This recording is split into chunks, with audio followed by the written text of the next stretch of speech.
Assalamualaikum warahmatullahi wabarakatuh. Kami dari kelompok 5 Biokimia yang beranggotakan saya Nabila Aprilia Putri dengan ujung NIM 054, Saya Revi Elita dengan ujung NIM 044, saya Binka Sriwaini dan ujung NIM 036, saya Maura Delia dengan ujung NIM 034. Tujuan, mahasiswa menguasai pondasi saintifik materi DNA pada makhluk hidup. Materi singkat. Asam nukleat merupakan biomolekul penting yang berfungsi menyimpan dan mengatur informasi genetik pada makhluk hidup. Asam nukleat adalah makromolekul yang tersusun dari nukleotida yang terdiri atas gula pentosa, gugus fosfat, dan basa nitrogen. DNA atau deoksiribonukleat pertama kali ditemukan oleh Friedrich Mischke pada tahun 1869 dengan sebutan nuklein.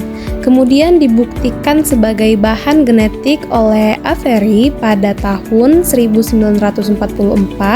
Struktur helix ganda DNA dijelaskan oleh Watson dan Crick pada tahun 1953 dengan pasangan basa komplementer A, T, dan G, C.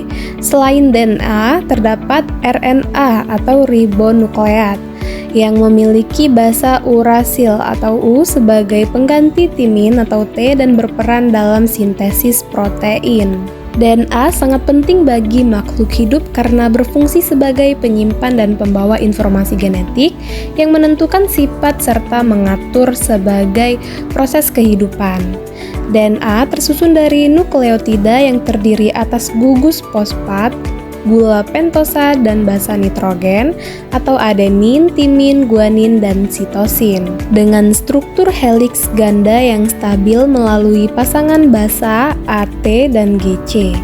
Urutan basa nitrogen pada DNA menentukan pembentukan protein yang berperan dalam struktur dan fungsi sel. Selain itu, DNA memiliki kemampuan replikasi sehingga informasi genetik dapat diwariskan dari satu sel ke sel lain maupun dari induk ke keturunannya. Untuk memahami peran DNA sebagai materi genetik, Frederick Griffith pada tahun 1928 itu melakukan percobaan menggunakan bakteri Streptococcus pneumoniae untuk mempelajari penyebab penyakit pneumonia dan mengembangkan vaksin dengan menggunakan dua strain bakteri yaitu strain S dan virulen dan strain R yang tidak virulen. Pada hasil percobaan Griffith itu menunjukkan bahwa ketika bakteri R dicampur dengan bakteri S yang telah dimatikan oleh panas, bakteri R dapat berubah menjadi virulen.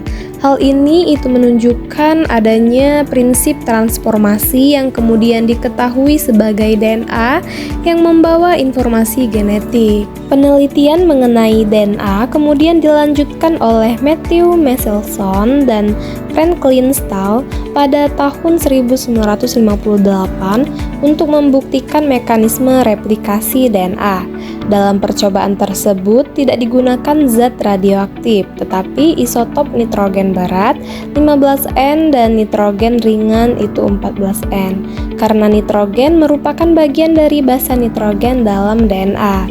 Dengan metode sentrifugasi gradien densitas menggunakan larutan cesium klorida, DNA dengan massa berbeda dapat dipisahkan sehingga terbukti bahwa replikasi DNA berlangsung secara semi-konservatif, yaitu setiap DNA baru terdiri dari satu untai lama dan satu untai baru.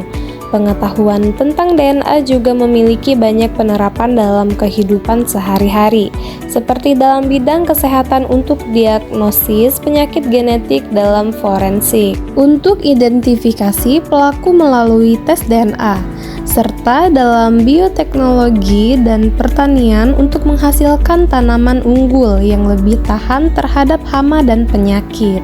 Kesimpulannya, jadi DNA itu merupakan molekul penting yang berfungsi menyimpan dan mewariskan informasi genetik pada makhluk hidup. Struktur DNA yang tersusun dari nukleotida itu memungkinkan proses replikasi sehingga informasi genetik dapat diteruskan dari satu generasi ke generasi berikutnya. Percobaan Griffith itu menunjukkan adanya prinsip transformasi yang berkaitan dengan materi genetik, sedangkan percobaan Michelson dan Stahl itu membuktikan bahwa replikasi DNA berlangsung secara semi-konservatif.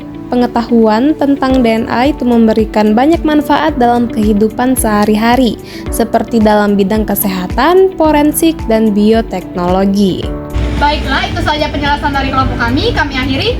Wassalamualaikum warahmatullahi wabarakatuh.